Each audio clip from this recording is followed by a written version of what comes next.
Le cycle du carbone. Quand on étudie les phénomènes globaux et complexes comme l'augmentation du CO2 dans l'atmosphère ou la raréfaction des ressources fossiles comme le pétrole ou le gaz, on s'intéresse au cycle biogéochimique du carbone. Alors allons-y.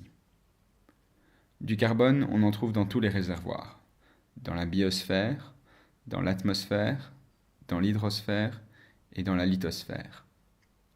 Dans ces réservoirs, il occupe différentes formes, et il s'y échange sous différents processus. La biosphère, elle est très riche en carbone.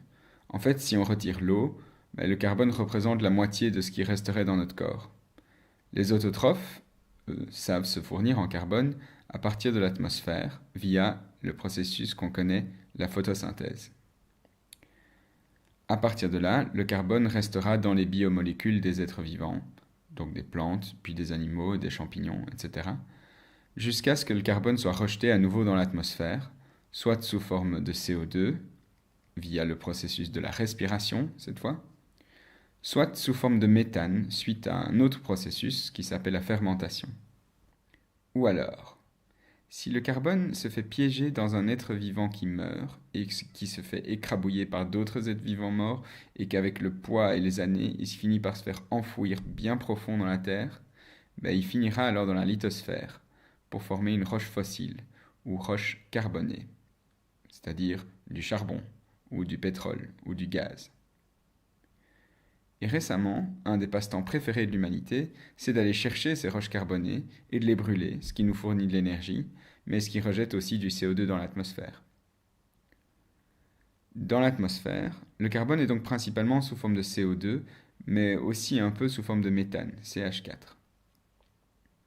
L'atmosphère et l'hydrosphère échangent du carbone par dissolution spontanée du CO2 dans l'eau.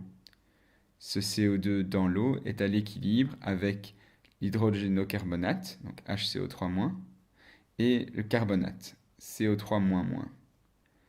Et notamment grâce à l'action de mollusques ou de phytoplancton qui se font une carapace, une partie de ces ions carbonates vont réagir avec les ions calcium pour former du carbonate de calcium.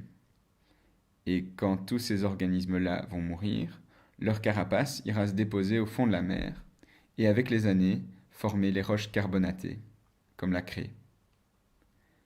Alors naturellement, une partie du carbone de la lithosphère, donc ces roches carbonatées ou carbonées, peut être réémis dans l'atmosphère lors des activités volcaniques.